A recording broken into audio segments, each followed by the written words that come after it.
I'm Derek Penslar. I'm the William Lee Frost Professor of Jewish History at Harvard, and I also direct Harvard's Center for Jewish Studies. I study the Jews in the modern world in Europe, North America, and the Middle East, and I've been particularly interested throughout my career in the State of Israel and in the Zionist movement worldwide.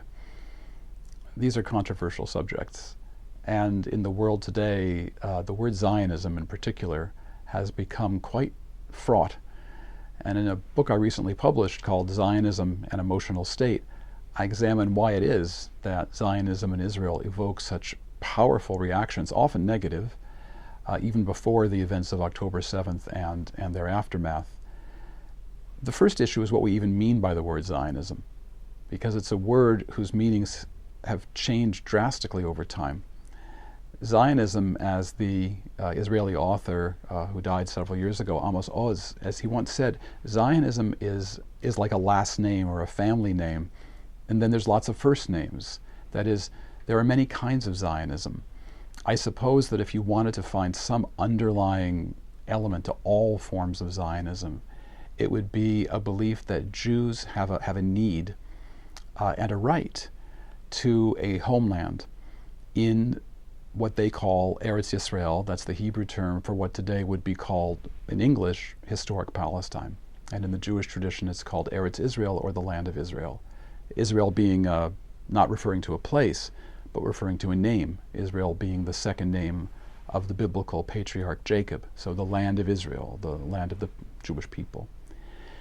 But there's many kinds of Zionism. There are forms of Zionism that have very little to do really with the formation of the homeland, perhaps more about the creation of a modern Jewish culture, particularly centering around the Hebrew language. There were forms of Zionism in Iran, in modern Syria or other parts in the Middle East that were much more about culture and modern Hebrew than about creating that homeland. But most other forms of Zionism have something to do with that Jewish homeland in historic Palestine. Often Zionism was a movement of people who wanted to feel proud of themselves as Jews, who wanted to call themselves Jews by nationality, and wanted there to be some kind of Jewish homeland, not because they wanted to go to it. They wanted to continue living in the United States or in Canada or in Czechoslovakia, as it was known until recently, or in Germany or whatever, but they wanted to feel proud to be Jews. So in other words, for them, Zionism was not about moving to the land of Israel. It was about really a kind of Jewish ethnic identity. There are other forms of Zionism that are much more, I'd say, interventionist, where there is a desire to create a Jewish state, an independent sovereign state, and also for hundreds of thousands and time millions of Jews to actually move there. There are forms of Zionism that demand even more than that. That demand not only that Jews move en masse to what became the State of Israel, but that they undergo transformation. The kind of Zionism that was dominant in Israel until the 1980s was something called socialist Zionism or labor Zionism.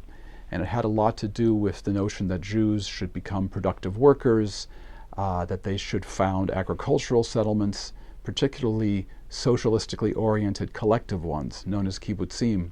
The idea of the Jew as strong, tanned, muscular, performing manual labor, all of these were notions of transforming the traditional diaspora Jew, who was seen as a city dweller and maybe engaged more in commerce.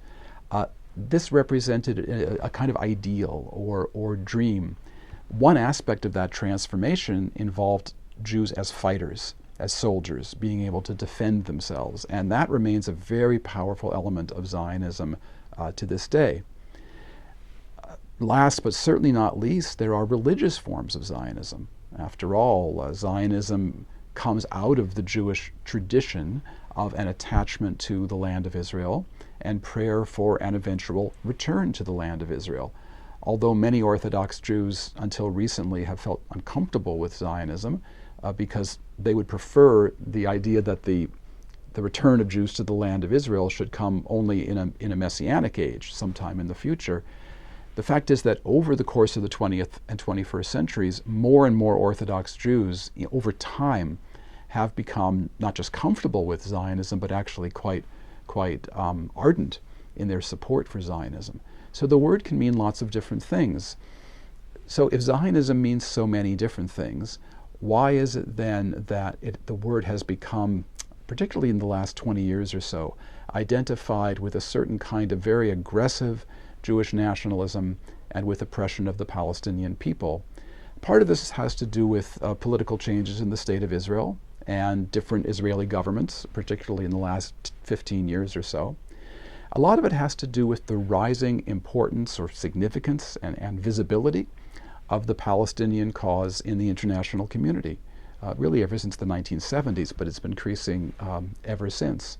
And so what's happened is the development of a kind of a zero-sum game, an idea, which I don't think is necessarily true, that you are either a Zionist and supportive of Jewish claims to at least parts of Palestine, or you support the Palestinian cause.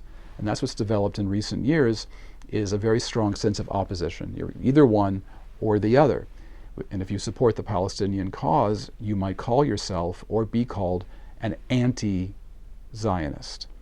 That term started to become popular really only in the 1980s, 1990s. An anti-Zionist is someone basically who is sharply critical of the state of Israel and might even want to see it undergo a regime change, complete regime change, or somehow be deconstructed altogether. And this is the unfortunate thing about the world we live in, that Zionism on the one hand, the Palestinian cause on the other, or anti-Zionism, have somehow been formulated as in mutual opposition. You can't have both. But of course, one can support, in my opinion, one can support the aspirations of Jews to self-determination within historic Palestine. One can also support and understand Palestinian claims on historic Palestine and think about ways that the land can be divided or shared or a little bit of both. That is, there are ways of dealing with this problem. Unfortunately, we're living in a world right now where divisions outweigh the possibilities for thinking in new, I would say, creative and constructive ways, but I hope that will pass. And I think what will happen is the word Zionism will simply continue to undergo mutations and developments and changes well into the 21st century and beyond.